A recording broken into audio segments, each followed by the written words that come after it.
Assalamualaikum warahmatullahi wabarakatuh. Perkenalkan, nama saya Muhammad Ali Fawaidul Ulum dari Universitas Jember, Fakultas Ekonomi dan Bisnis dari Prodi S1 Manajemen. Pada video kali ini saya akan menjelaskan mengenai merger dan akuisisi untuk memenuhi tugas UAS Manajemen Keuangan Lanjutan dengan dosen pengampu Dr. Andes Marmono Singgi, MSI. Baik, masuk ke pembahasan. Kita masuk ke pengertian merger. Merger itu adalah penggabungan dua atau beberapa perusahaan untuk mengintegrasikan dan menggabungkan aktivitas operasional menjadi satu entitas tunggal. Kalau misalnya dilihat dari contohnya adalah Bank Syariah Indonesia. Bank Syariah Indonesia adalah bentuk merger dari bank-bank syariah yang sebelumnya ada seperti BNI Syariah, Mandiri Syariah, dan bank-bank lain yang menggabungkan diri menjadi satu entitas tunggal Bank Syariah Indonesia. Alasan utama perusahaan melakukan merger adalah untuk menyatukan sumber daya, kekuatan, dan kelemahan perusahaan sehingga diharapkan perusahaan baru akan beroperasi secara maksimal. Alasan lainnya bisa untuk mengurangi persaingan antar perusahaan dan menguntungkan pihak-pihak yang merger tersebut. Hal ini juga berdampak pada pemegang-pemegang saham yang perusahaan merger. Pemegang saham perusahaan lama otomatis akan memiliki saham di perusahaan yang baru yang hasil merger tersebut. Mungkin seperti itu penjelasan untuk merger, dan contohnya bisa dilihat dari Bank Syariah Indonesia yang seperti saya jelaskan tadi. Lalu ada akuisisi. Akuisisi itu apa sih? Akuisisi itu adalah seperti pada gampangnya kita mengeklaim sebuah perusahaan mengeklaim sebuah perusahaan.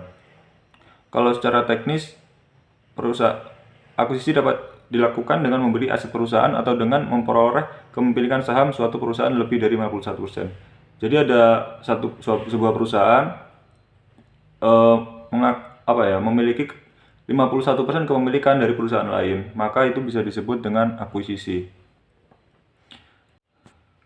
Dalam istilah akuisisi, perusahaan yang mengakuisisi perusahaan lain dikenal sebagai perusahaan pengakuisisi. Jadi perusahaan yang memiliki kepemilikan dari perusahaan lain itu disebut dengan pengakuisisi. Sedangkan perusahaan yang diakuisisi itu dinamakan target atau target company.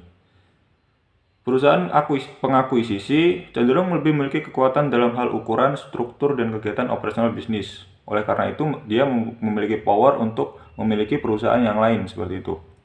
Lalu tujuannya apa sih untuk kenapa perusahaan-perusahaan melakukan akuisisi? Dari sudut pandang pengakuisisi, perusahaan ingin agar tidak timbulnya pesaing baru dengan menggait calon pesaing yang ada. Salah satu tujuannya tersebut.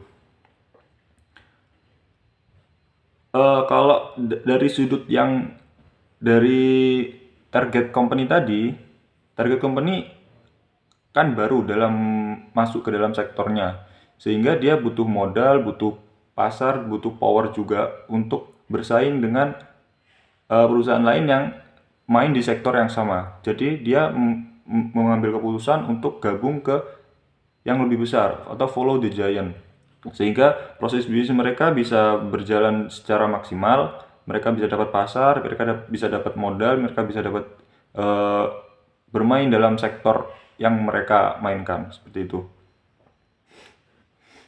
Jadi perbedaan merger dan akuisisi di sini adalah merger adalah penggabungan, sedangkan akuisisi adalah klaim sebuah perusahaan terhadap perusahaan lain. Gampangnya seperti itu. Jadi kayak tadi merger adalah penggabungan dari beberapa bank syariah Indonesia, bank-bank seperti Bank Mandiri Syariah, Bank Negara Indonesia Syariah, itu dan bank-bank lain yang menggabungkan dalam BSI itu jadi satu dalam entitas tunggal yang bernama BSI. Lalu kalau akuisisi itu adalah mengeklaim sebuah perusahaan gitu. Contoh perusahaannya bisa dilihat dari Google dan YouTube. Jadi dulu YouTube dan Google itu terpisah. Google mengeklaim YouTube agar dia masuk ke perusahaan mereka, masuk ke entitas mereka. Tapi kepemilikan tetap dimiliki oleh Google karena pengakuisisi di sini adalah Google dan target company di sini adalah YouTube. Ya, mungkin seperti itu penjelasan singkat dari saya tentang merger dan akuisisi. Mungkin adanya ketidakjelasan, saya mohon maaf. Wassalamualaikum warahmatullahi wabarakatuh.